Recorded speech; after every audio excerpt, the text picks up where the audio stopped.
بسم اللہ الرحمن الرحیم۔ میں ہوں doctor Khan, professor of physics. اس ویڈیو میں آج ہم بات کریں گے نیوکلیر ایڈیشن پہ، اور جب ہم نیوکلیر ایڈیشن کی بات کرتے ہیں تو ہمارے ذہن میں ریڈیو ایکٹیویٹی کا ذکر آ جاتا ہے، اور ریڈیو ایکٹیویٹی لاطینی زبان کا لفظ ہے جو دو لفظوں کا مجموعہ ہے۔ اس میں پہلا لفظ ہے ریڈیس، جس کا مطلب ہوتا ہے رے، اور دوسرا ہے ایکوس، جس کا مطلب ہوتا ہے ایکٹیویٹی۔ تو ریڈیو ایکٹیویٹی یا نیوکلیر ایڈیشن ایسی رے ہے جو باڈی کو ایکٹیویٹ کر دیتی ہے۔ باڈی سے مراد یہاں نیوکلس ہے۔ تو یہاں سے اس کی ڈیفینیشن نکلتی ہے کہ نیوکلیر انرجی یا نیوکلیر ریڈیشن یا ریڈیو ایکٹیویٹی جو ہے that is energy in motion, it may be in particle, it may be in rays. جب ہم الفا بیٹا کی بات کرتے ہیں تو یہ ان کی پارٹیکل نیچر ہے، اور جب ہم گیما کی بات کرتے ہیں، گیما ریز کی بات کرتے ہیں، تو وہ اس کی ویو نیچر ہے۔ بعض دفعہ یہ ایکٹیویٹر انرجی اتنی زیادہ ہوتی ہے کہ وہ نیوکلیان جو ہے وہ نیوکلس سے باہر نکل آتے ہیں اور اس کے آئونائزیشن ہو جاتی ہے۔ اس کو ہم آئونائزنگ ریڈیشن کہتے ہیں۔ بعض دفعہ وہ باہر نہیں آتے، نیوکلس جو ہے ایکٹیویٹ ہوتا ہے اور دوبارہ وہ ڈی ایکٹیویٹ ہو جاتا ہے، جس کو ہم ایکسائٹیشن یا ڈی ایکسائٹیشن کہتے ہیں۔ اس کو ہم نان آئونائزنگ نیوکلیر ایڈیشن کہتے ہیں۔ جب ہم نیوکلیر ایڈیشن کی بات کرتے ہیں تو جہاں ایکٹیویشن کی میں نے بات کی، تو جب کوئی چیز ایکٹیویٹ ہو جاتی ہے تو اس کا مطلب ہے وہ اپنی گراؤنڈ اسٹیٹ میں نہیں رہتی، اس کا مطلب ہے وہ چیز اسٹیبل نہیں رہتی۔ تو ریڈیو ایکٹیویٹی اور نیوکلیر ایڈیشن جو ہیں وہ عام طور پہ انسٹیبل نیوکلیائی جو ہیں ان میں سے ایمٹ ہوتی ہیں، اور انسٹیبل نیوکلیائی وہ نیوکلیائی ہوتے ہیں جس میں نیوٹران یا پروٹون کی تعداد جو ہے وہ مطلوبہ تعداد جو کہ اسٹینڈرڈ میں دی گئی ہے، لائٹر نیوکلیائی کے لیے بھی، میڈیم نیوکلیائی کے لیے بھی، اور ہیوی نیوکلیائی کے لیے بھی اس سے بڑھ جاتی ہے۔ تو جب اس سے بڑھ جاتی ہے تو وہ نیوکلس جو ہے وہ اسٹیبل نہیں رہتا، اور اس کو ہم ٹیکنیکلی یہ کہتے ہیں کہ اس کی این پی ریشو جو ہے فکس نہیں رہتی۔ اس کو ہم این زیڈ رول بھی کہتے ہیں۔ اس کا ثبوت جو ہے ہماری اسٹیبلٹی کرو، بائنڈنگ انرجی کرو اور نیوکلیر شیل ماڈل، جس میں ہم ایون آڈ اور ایون نیوکلیائی کا ذکر کرتے ہیں، وہاں اویلیبل ہے، جو باقی میری ویڈیو میں اس کی تفصیل دیکھی جا سکتی ہے۔ اب ہم بات کرتے ہیں کہ نیوکلیر ایڈیشن کتنی قسم کی ہوتی ہیں، یعنی الفا ڈکے کیا ہے، بیٹا ڈکے کیا ہے، گیما ریز کیا ہے، گیما ڈکے کیا ہے، اس کی وجہ کیا ہے، یہ انٹرنلی ایکسٹرنلی ہیزارڈس ہیں، جو ان سے کیسے بچا جا سکتا ہے، اور ان کی کیا پروٹیکٹیو میجر جو ہے ہم کرتے ہیں یا ہمیں کرنی چاہیے۔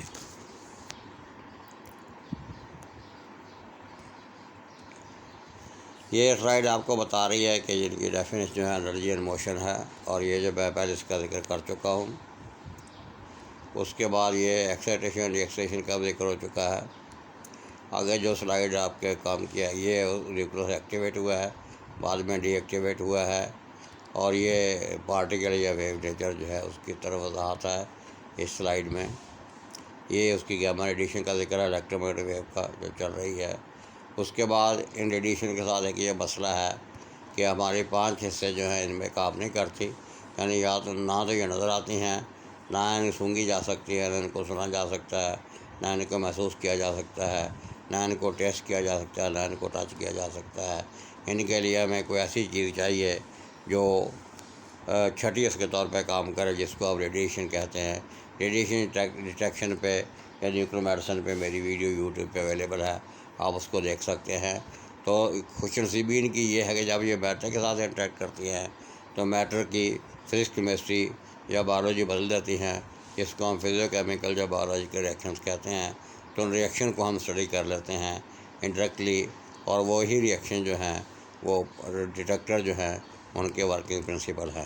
تو یہاں یہی بتایا گیا ہے۔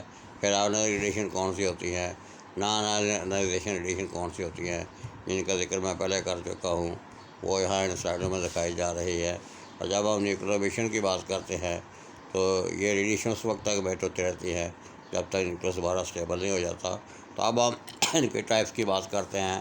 الفا پارٹیکل جو ہیں یہ بیسیکلی ہیلیم نیوکلس ہیں، اور یہ عام طور پہ ہیوی ایلیمنٹس جو ہیں ان میں سے ایمیشن ہوتی ہیں، جہاں نیوٹران، پروٹون جو ہے ان کی تعداد بہت زیادہ ہوتی ہے، اور اس کی مین وجہ جو ہے E=mc² ہے۔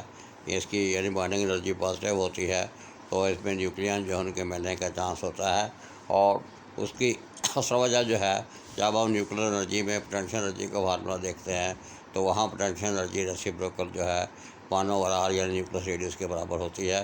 تو ہم آئیڈی اگر فرض کر لیں کہ نیوکلس کا ریڈیوس جو ہے وہ 0 ہے تو وہاں پہ پوٹینشیل انرجی انفینٹ ہو جائے گی۔ اس کا مطلب یہ ہے کہ رینج تو چونکہ فاصلہ بہت کم ہے، اس کے اندر جو ہے بہت سارے نیوٹران پروٹون جو ہیں وہ ایک دوسرے کے قریب آ رہے ہیں، تو ان کے فیوژن کا چانسز ہے، کیونکہ E=mc² میں جب بائنڈنگ انرجی پازیٹیو ہوگی تو ان کے بائنڈ ہونے کے چانسز ہیں۔ اس طریقے سے بعض دفعہ 2 نیوٹران یا 2 پروٹون جو ہیں وہ فیوز ہو کے ہیلیم نیوکلس بناتے ہیں، اور ان کی چونکہ بائنڈنگ انرجی بہت زیادہ ہوتی ہے تو وہ E=mc² کو فالو کرتے ہوئے نیوکلس سے باہر آ جاتے ہیں، اس کو ہم الفا ڈکے یا الفا ایمیشن کہتے ہیں۔ اور یہ پالی ایکسکلوژن پرنسپل کے بالکل عین مطابق ہے، یہ اس کے خلاف نہیں ہے۔ اس سے بچنے کی یا خطرے کی ضرورت اس لیے نہیں ہے کہ عام شیٹ آف پیپر جو ہے یا ہماری باڈی اسکن جو ہے اس کے لیئر جو ہے ان کو روک سکتی ہیں۔ جہاں تک ان کے ہیزرڈس کا تعلق ہے، یہ ایکسٹرنلی ہیزرڈس نہیں ہے، کیونکہ ان کی پینٹریشن پاور بہت کم ہوتی ہے لیکن آئزیشن پاور بہت زیادہ ہے، تو انٹرنلی یہ ہیزرڈس ہیں، اس لیے ان سے بچا جانا چاہیے اور بچا جاتا ہے۔ اس کے بعد بیٹا پارٹیکل کی ہم بات کرتے ہیں، کیونکہ نیوکلس کے اندر نیوٹران پروٹون جو ہے ایک دوسرے میں ٹرانسپورٹیٹ ہوتے رہتے ہیں، تو جب کوئی نیوٹران جو ہے وہ پروٹون میں شفٹ ہوتا ہے تو اس میں سے بیٹا نیگیٹو یعنی الیکٹران اور اینٹی نیوٹران نکلتی ہے، اور اگر یہ بیٹا نیگیٹو جو ہے اس کی velocity compatible to velocity of light ہو جائے تو یہ نیوکلس سے باہر آ جاتا ہے، جس کو ہم بیٹا ڈکے کہتے ہیں۔ اور اس کی الٹ بھی ہوتا ہے کہ وہاں چونکہ پروٹون بھی ہوتے ہیں، تو جب پروٹون جو ہے ٹرانسپورٹیڈ ہوتا ہے نیوٹران میں تو وہاں پازیٹران یا بیٹا پلس جو ہے وہ بنتا ہے، اس کے ساتھ نیوٹرینو بنتی ہے، اور اگر اس بیٹا پلس یا پازیٹران کی ویلاسٹی جو ہے compatible to velocity of light ہو جائے تو یہ نیوکلس سے باہر آ جاتا ہے، اس کو بیٹا پلس ڈکے کہتے ہیں۔ اور بعض دفعہ ایسا بھی ہوتا ہے کہ یہ نیوٹران پروٹون ایک دوسرے میں شفٹ ہو رہے ہوتے ہیں اور بیٹا مائنس اور بیٹا پازیٹیو بھی جو ہے وہ بن رہے ہوتے ہیں، لیکن ان کی ویلاسٹی کمپیٹیبل اور ویلاسٹی لائٹ نہیں ہوتی، تو یہ باہر آنے کی بجائے ایک دوسرے سے مل کر اینیہلیٹ ہو جاتے ہیں اور وہ گیما ایمیشن کا باعث بنتا ہے۔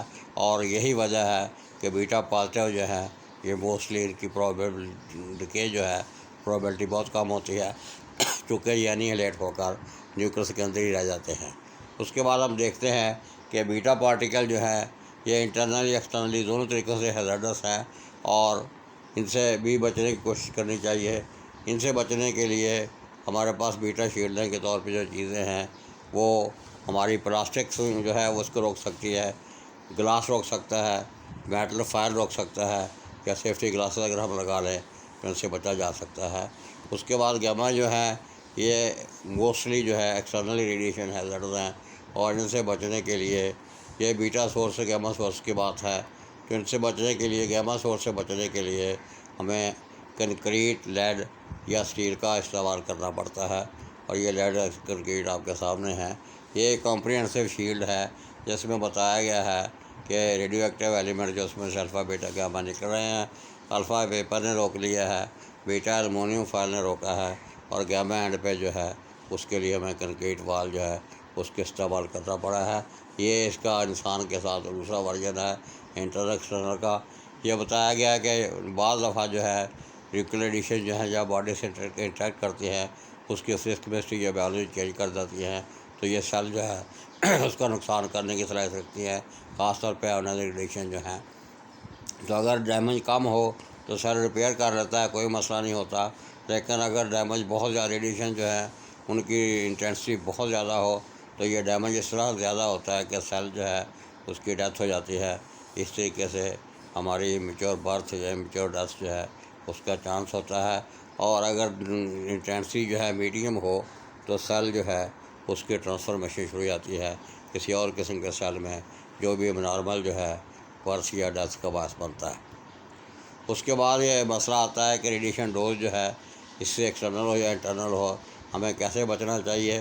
اس میں سب سے پہلی چیز جو ہے اس کا یہ پاتھ ویز ہے جو جس طریقے سے نیوکلیر ریڈیشن جو ہے ہم تک پہنچ سکتی ہیں اور ہمیں بچنا چاہیے۔ سب سے بڑی اس میں چیز جو ہے کہ یہ کنٹامینیشن جو ہے اس کو الاؤ کرتی ہیں، تو ہمیں جہاں پہ ریڈیشن استعمال کر رہے ہیں اس ایریے کو ڈی کنٹامنیٹ کرنا چاہیے، وہاں پہ کنٹامنیشن نہیں ہونی چاہیے۔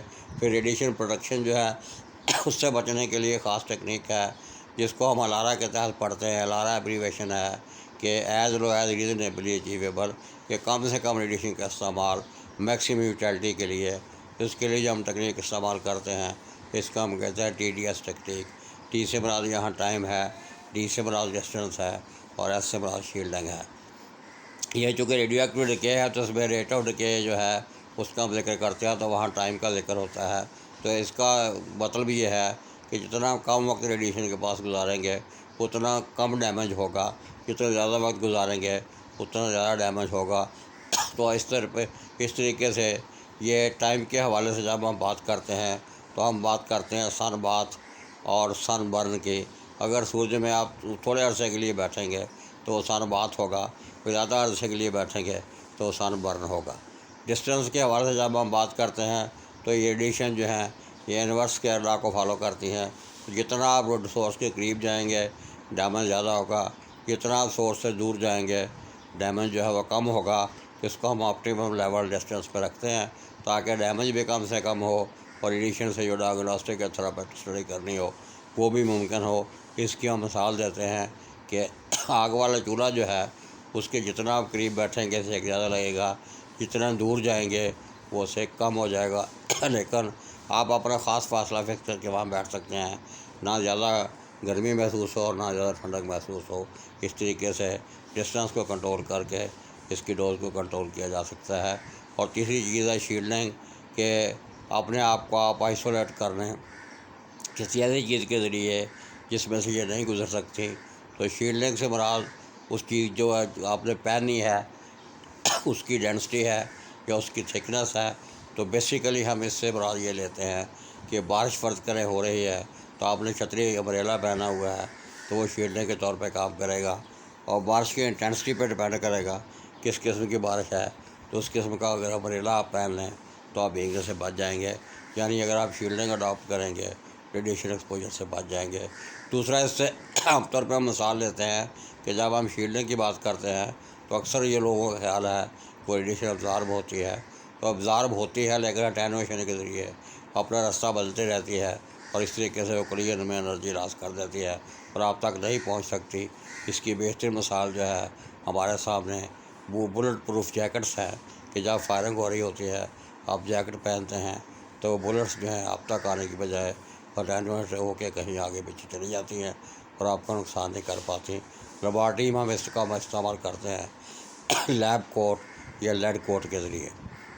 اس کے بعد جو اس سے بچنے کا آسان طریقہ ہے وہ ہے کہ آپ جو ہے پرسنل پروٹیکٹیو ایکوپمنٹ جو ہے وہ اویلیبل ہیں، آپ وہ پہن لیں تو آپ اس سے بچ سکتے ہیں۔ یہ کیمپ فائر کے پاس جو ہے ریڈیشن کی جو ہے یہ ایک انالوگی دکھائی گئی ہے کہ کیسے ریڈیشن وہاں سے باہر نکل سکتی ہیں، اور ریڈیشن مٹیریل جو ہے جو آگ نیچے جل رہی ہے ان کو ہم ریڈیو ایکٹیو سورسز کہہ رہے ہیں۔ اور جب اس میں جو جہاں وہ کنٹامینیشن ہوئی ہے وہاں پہ ان کا اثر زیادہ ہے، جہاں پہ کنٹامینیشن کم ہے وہاں پہ ان کا اثر کم ہے۔ یہ ایک جو ہے ایس ٹیلر جو ہے اس کی بڑی خوبصورت کوٹیشن ہے کہ ریڈیشن سے بچنا جو ہے یہ صرف سائنس کا ہی مسئلہ نہیں ہے بلکہ ایک بہت بڑا فلسفہ ہے جس میں انسانیت جو ہے اس کو بچانا ہمارا فرض ہے۔ جیسا کہ اسلام میں بھی ہے کہ اگر آپ نے ایک آدمی کو بچا لیا تو آپ نے پوری انسانیت کو بچا لیا، اگر آپ نے ایک آدمی کا قتل کر دیا تو پوری انسانیت کا قتل کر دیا۔ یہ کچھ باتیں میں نے نیوکلیئر ایڈیشن کے بارے میں کہی ہیں، امید ہے آپ کو پسند آئی ہوں گی۔ اس میں آپ کا کوئی کیوری ہو یا سوال ہو آپ مجھے ای میل پہ یا فون نمبر پہ رابطہ کر سکتے ہیں یا اس کے نیچے کمنٹس کر سکتے ہیں، میں اس کو انشاءاللہ پاسبلی رسپانڈ کروں گا۔ امید کرتا ہوں کہ اس کی بھی پہلے کی طرح پذیرائی ہوگی اور یہ میری ویڈیو لوگوں تک پہنچے گی، ان کو فائدہ پہنچائے گی۔ ٹل دین اللہ حافظ، اللہ آپ کا حامی ناصر ہو۔ تھینک یو ویری مچ، اللہ حافظ۔